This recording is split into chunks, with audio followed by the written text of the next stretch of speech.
first band of the killer tornadoes clashed across the 5-county northern Indiana area shortly before nightfall, as we mentioned earlier. I remember looking at the sky, and it was a very eerie green color. Just real eerie, still, and quiet, and then all of a sudden, everything just went to pieces. Debris was flying everywhere. When we first spotted it, it was one big tornado. And it just flattened everything. It's a miracle that any of us survived. 60 years ago today, the worst tornado outbreak in our area's history killed 82 people and injured nearly 700 others locally. It was Palm Sunday, 1965. The outbreak spawned 47 tornadoes across the Midwest, including this terrifying double-barrel tornado that destroyed the Midway Trailer Court in Dunlap, photographed by Paul Huffman of the Elkhart Truth. Just an hour later, Dunlap hit again by the deadliest tornado of the day. Goshen News photographer Bob Conrad snapping this photo here behind me. Now we're hearing from 3 sisters who survived in the Sunnyside neighborhood and what they remember from that horrible day.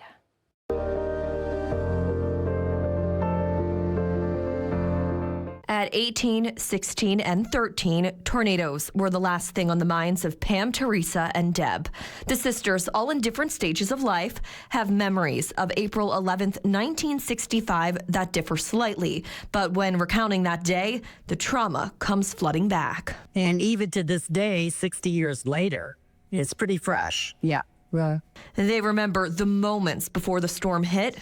You could see it in a distance, and it looked like just a big black cloud all the way to the ground.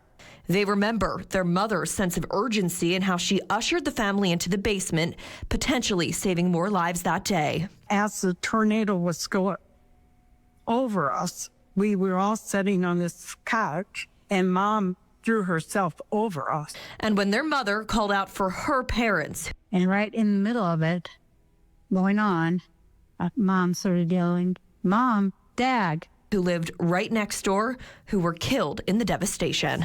My uncle had been there just, I don't know, 5 years before. Yeah. And he told Grandpa, he said, "You better get back in," because he had like a screened-in porch, and he said, "You better get back in the house.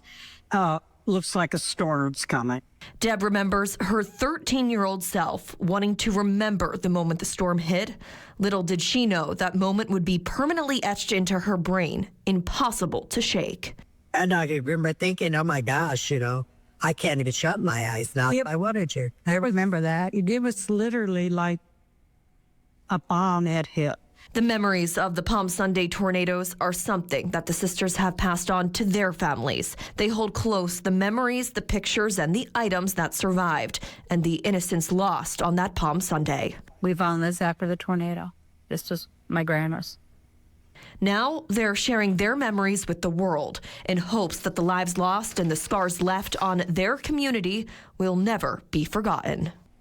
Well, like my sister said earlier, we're all in our 70s. This is history that hopefully and more than likely is not going to repeat itself anytime soon. Right. So 50 years down the road, are people even going to remember it? Only a few got a first-hand look at the devastation immediately afterward, like retired Indiana-Michigan lineman Eldie Gall. For him, the day still brings back powerful memories.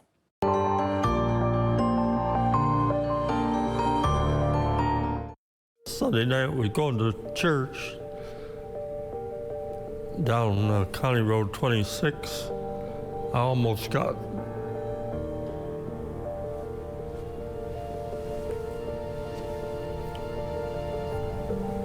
taken off the road with the wind. But we got to church, and somebody said, "Look over there, there comes the tornado." And I got the family together and went home because I knew I was going to have to go to work. About a quarter of a mile to my left. The other one was probably a mile and a half to my right. And we didn't have a corn stalk in the yard. no damage. Went into the I&M, which is located there by the dam. I got a little lighter with by a chicken farm.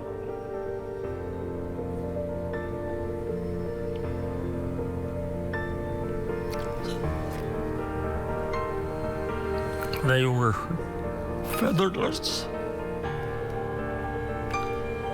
That was one of the big things that stays in my mind. Cars that were carried off and set laying in a field. Our foreman wanted us to look in the car. And I didn't do that. After that, while we worked, like I say, dawn to dusk. We didn't have bucket trucks back then. Some of the poles we had to climb because cross arm would be broke or something, and others we had to change poles out. And we probably had 10 from our power company. Plus they had these contractors that do line work. They brought them in too. It was just our job. We did it. Just feel sorry for those people. Some of the houses are gone. I don't think about it too much anymore.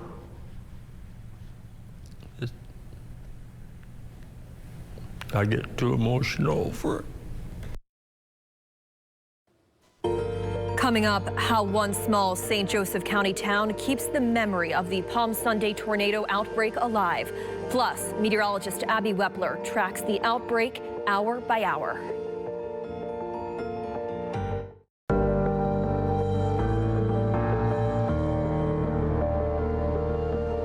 In St. Joseph County, the small town of Wyatt was left devastated by the Palm Sunday tornadoes. WSBT 22's Cicely Porter talked with a man who was just 10 years old when that storm hit. He recalls the day not only for its devastation, but also for the miracles that shaped his life's purpose.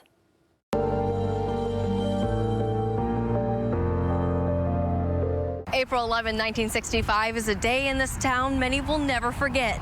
But for some, the impact of that day extended far beyond the storm.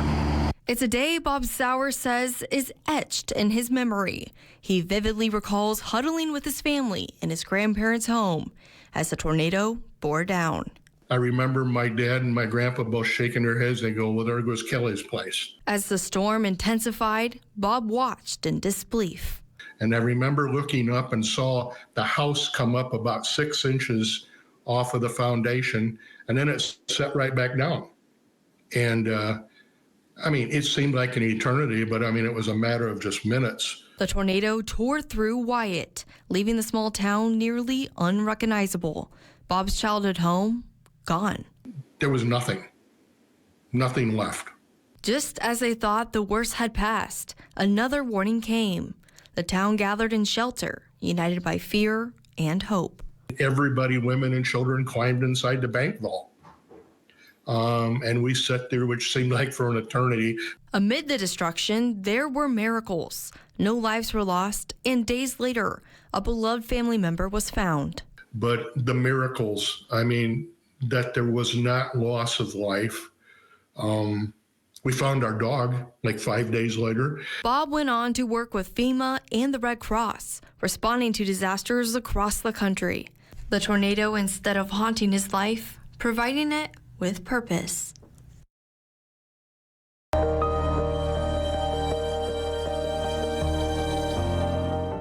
I'm meteorologist Abby Wepler, and like Cicely was saying, she was tracking that tornado, of course, from Wyatt. But when we look at the big picture, Palm Sunday tornado, look how it spanned across the area. So I'm going to take you through the different tornado tracks for us here locally, not necessarily in the time frame of which they started, but to make it easier, go west to east. So, of course, we're going to go from Porter over to LaPorte County. That start time there was 6:10. The rating there was an F3. Those are wind speeds about 135 to 165 miles miles per hour. With this particular track, there were 0 fatalities or injuries, but now we're going to go farther east. This, of course, was the tornado that Cicely was talking about. Coons Lake making its way through Marshall County into St. Joe County, ending in Elkhart County. Look at this, the rating again, that F3, those are wind speeds 135 to 165 miles per hour. The path length, 35.6 miles. 10 people died, 82 injuries. But this is the one I think many remember. And I'm going to step out for this. This is what happened in Elkhart, which is now considered the twin tornadoes. The first one, the one in the south, that's the one that started first. You can see that time was right around 6:15. It was an F4. Those are wind speeds that are 165 to 200 miles per hour. You can see that path length was 21 miles, 31 fatalities, 252 injuries. But then it joined up with this one, of course, starting at 7:10, another F4 tornado. This one right here, 37 miles, 36 fatalities, injuries over 320. You see how they met, and then they made their way over into LaGrange County. As we look at LaGrange County, this one then made its way into Steuben at 6:40. This is also an F4 rating. Wind speeds, again, 165 to 200 miles per hour. Path length of this particular storm was 21.6 miles. 5 people were injured, or 5 people were killed, 41 injured. So you can see, of course, with the scope of this, the number of fatalities in the dozens, the injuries in the hundreds. There have been memorials set up across the area to honor those victims. And with more on that, here's WSBT meteorologist Lynette Grant.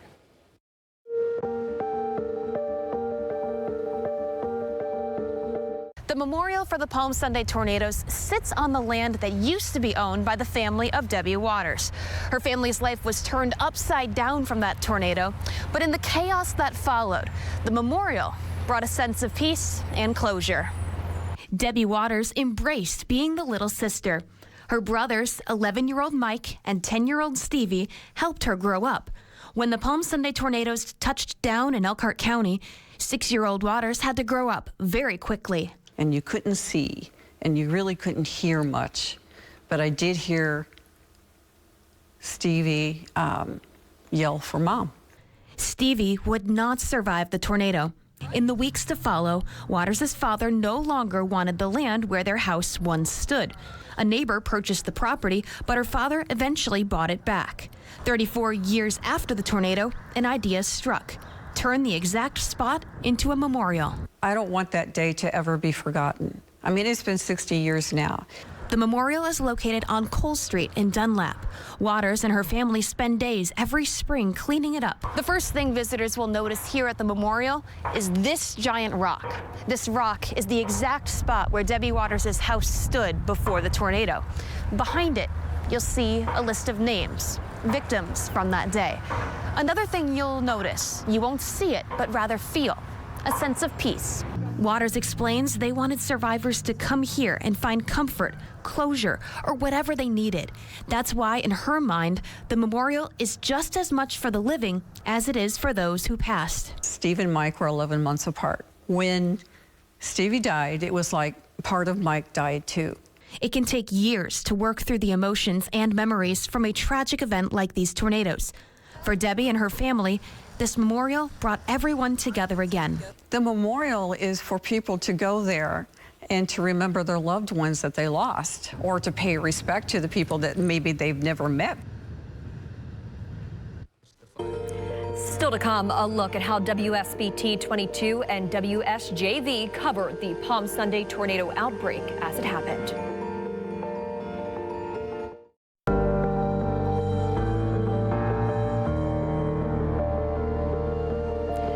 Years after the Palm Sunday tornadoes, technology has changed how we cover severe weather threats. But one thing remains the same. WSBT 22 is always out the door when big news breaks. Here's anchor John Paul with the story.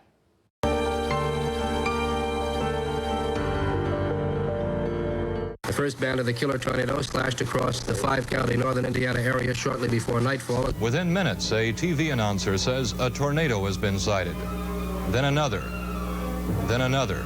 The tornado outbreak, there's just no warning at all, was the deadliest in Indiana's history. And much like today, what happened last night, Joey? It looks like it tore everything apart. crews rushed to hard-hit areas ready to report. It was like the pictures of the atomic bombs in Japan at the close of World War II.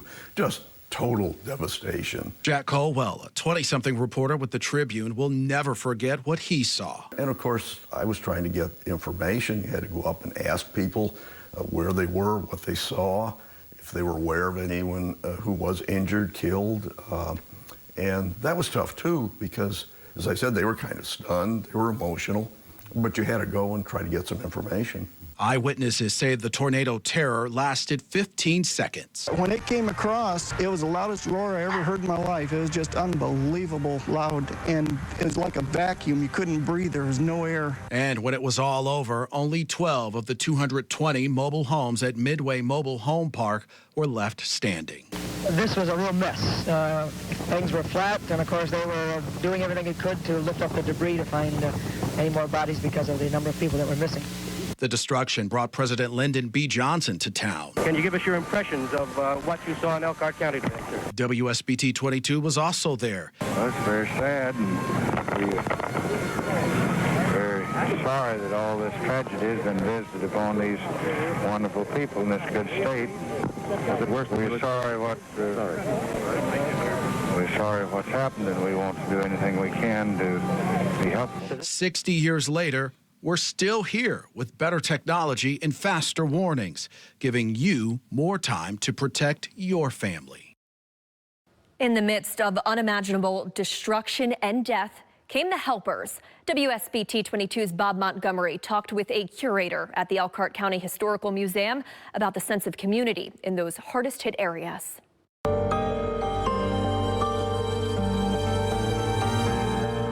The initial reaction from the community, I think, was just shock at the utter devastation. Jennifer Bluen-Policelli is the curator of education at the Elkhart County Historical Museum in Bristol. While the images of mass destruction are what stand out for most people, for her, community support is the legacy of the day. Family that was in the Sunnyside neighborhood, and it was a mother and a father and their 3 teenage sons. And they had all gathered in the basement during the storm, and they literally heard their house explode over top of them, and there was dirt raining down on them. It was pitch black for a few seconds. But then they look up and they see just the sky where there used to be a house. Within minutes, their neighbors had come to gather around them and to help them out of the basements. Neighbors helping other neighbors and the first responders' search for victims was a painstaking process. This devastation prompted what's believed to be the first ever non-campaign visit from a sitting president of the United States to Elkhart County 3 days later, April 14th, 1965. He stood amongst the rubble. He addressed the people that were there, gave them a message of hope and encouragement. And this is also happening within the midst of people still trying to recover their lost loved ones. Very close to where LBJ spoke, for instance, there was the body of a young boy that was recovered that would have been in the rubble when President Johnson was speaking. The pictures coming out of this event may well be known for what happened, but the images also show, when you look at the faces, the seeds of community spirit. There was one Red Cross worker who came to offer aid in the aftermath of the tornado, and she had worked on many other different natural disasters, but she said that specifically what she saw in Elkhart County was just far and beyond the response of other neighborhoods that she had visited that had been impacted by other storms. Coming up, how improvements in technology have changed how severe weather alerts are delivered to keep you and your family safe before and during the storm.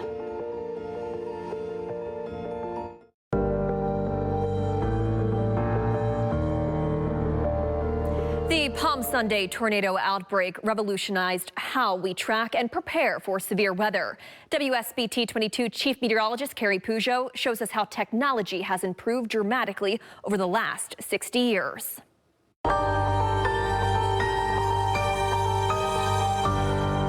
In 1965, we didn't have a local radar. Outdoor weather sirens weren't used, and many people just didn't know where to go to be safe. In a 64-page weather survey from the National Weather Bureau at the time, they made a long list of recommendations to keep people safe in the future. One of the biggest was to make sure people could be warned as quickly as possible. In 1965, the way warnings were communicated was by phone. We got a call from Chicago on the radar. They had a hook echo. But that day, warning everyone every time there was a new tornado became an impossible task. There were so many tornadoes and so widespread, communications were disappeared. I put out a blanket warning for all our counties. Now, when warnings are issued, we don't have to rely on making a bunch of phone calls, which can be very time-consuming.